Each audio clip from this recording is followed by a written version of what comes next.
কোরআনের পাখি আল্লামা দিলওয়ার সাঈদী রাহিমাহুল্লাহকে রাজাকার ট্যাগ দেওয়া হয়েছিল।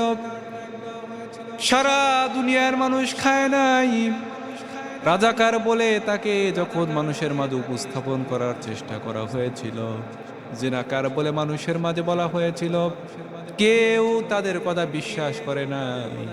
আল্লামা সাঈদীর সম্মান মর্যাদা যিনি দুনিয়া এবং আখিরাতে বৃদ্ধি করে দিয়েছেন, সবাই বলেন তিনি কে? আজকে আপনারা দেখবেন, লক্ষ্য করলে আলেমদের ছবিতে জুতা নিক্ষেপ করা হয়, আলেমদের ব্যঙ্গচিত্র আঁকা হয়, আলেমদের ব্যঙ্গচিত্র কার্টুন এঁকে তাতে জুতার মালা পরিয়ে দেওয়া হয়। আমার তো মনে হয় যে এই সমস্ত আল্লাহর বান্দারা আলেমদেরকে লাঞ্ছনা করার জন্য তাদের ছবিতে জুতা নিক্ষেপ করে, তাদের ছবিতে জুতা নিক্ষেপ করে, এই সমস্ত বান্দাদের জন্মের ভিতরে ভেজাল আছে, সবাই বলেন ঠিক কিনা?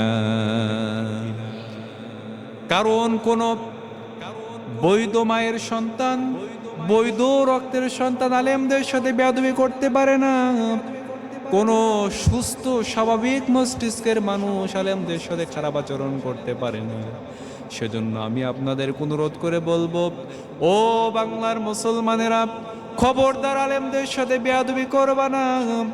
মসজিদের ইমামের সাথে সুন্দর আচরণ করো, মসজিদের খতিব সাহেবেরকে সম্মান করো, এলাকার আলেমদেরকে সম্মান করো। যারা আলেমদেরকে সম্মান করবে তাদের সম্মানও যিনি বৃদ্ধি করে দেবেন, সবাই বলেন তিনি কে?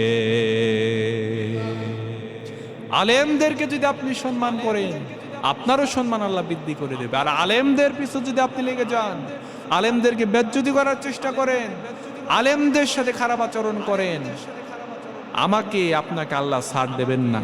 দুনিয়াতেও লাঞ্ছিত করবেন, আখিরাতেও লাঞ্ছিত করবেন। সেজন্য আসুন আমরা আলেমদেরকে সম্মান করি, আলেমদেরকে ভালোবাসি, আলেমদেরকে মহব্বত করি। আল্লাহ তৌফিক দান করুন সবাইকে। আল্লাহুম্মা আমিন।